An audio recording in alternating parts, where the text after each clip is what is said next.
صل على رسوله الكريم. أما بعد، أعوذ بالله من الشيطان الرجيم. بسم الله الرحمن الرحيم. قل إن صلاتي ونسكي ومحياي ومماتي لله رب العالمين. معزز اساتذہ اکرام اور میرے ہم مکتب ساتھیوں، السلام علیکم ورحمۃ اللہ وبرکاتہ.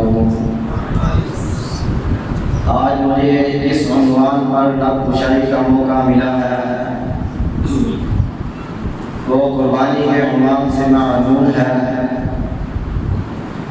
کہ آج جب ہم قربانی کے لیے جانور خریدنے جاتے ہیں تو ہم ایسے جانور کا انتخاب کرتے ہیں کہ جو ہر قسم کے نقائص اور عیوب سے پاک ہو، اور ہمیں ہر وقت یہ فکر ہوتی ہے کہ کہیں ایسا جانور نہ خرید لیا جائے کہ جس کی قربانی اللہ رب العزت کی ہاں قابل قبول نہ ہو.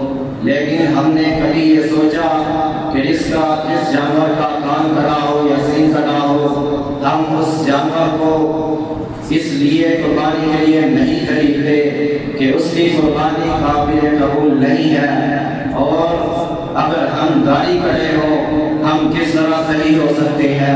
ہم اس جانور کو قربانی کے لیے نہیں خریدتے کہ جس کی آنکھ خراب ہو، جو کانا ہو، اور اگر ہم آنکھوں سے کانے ہو، غیر محرموں کی طرف دیکھ والے فحاشی بے حیائی فلمیں ڈرامے دیکھ کر اپنی آنکھوں کو خراب کرنے والے ہو، تو ہمارے عمل کس طرح قابل قبول ہو سکتے ہیں. اور جس جانور کا کان خراب ہو ہم اس جانور کو بھی قربانی کے لیے نہیں خریدتے، اس لیے کہ اس کی قربانی قابل قبول نہیں ہے.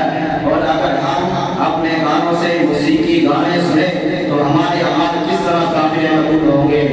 ہم صرف اور صرف اس جانور کا انتخاب کرتے ہیں جس میں کسی قسم کا کوئی عیوب نہ ہو. یہ صرف جانور کے ساتھ ہی خاص کیوں ہے. ہمیں اپنے بارے میں بھی یہ فکر نہیں ہونی چاہیے کہ ہمیں اپنے آپ میں سے بھی ہر قسم کے عیوب کو نکالنا چاہیے.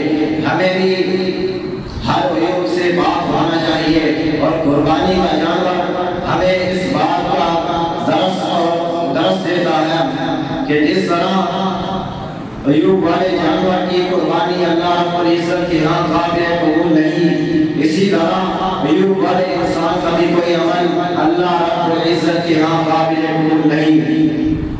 قربانی کے جانور کو ذبح کرنے کے لیے جب اس کی گردن پر کون رکھا جاتا ہے تب ہمیں مال کی اہمیت کا بھی اندازہ ہونا چاہیے. مال کی محبت نہیں ہونی چاہیے. یہ مال اللہ رب العزت نے دیا ہے اور اسے اللہ رب العزت کے ہی راستے میں خرچ کرنا چاہیے. اور جب قربانی کے جانور کی گلے پر چھری چلائی جاتی ہے تو ہمارے ذہن میں یہی ہونا چاہیے کہ یہ چھری میں نے جانور کی گردن پر نہیں، آپ سے میں اپنی خواہشات کی گردن پر چھری چلا رہا ہوں.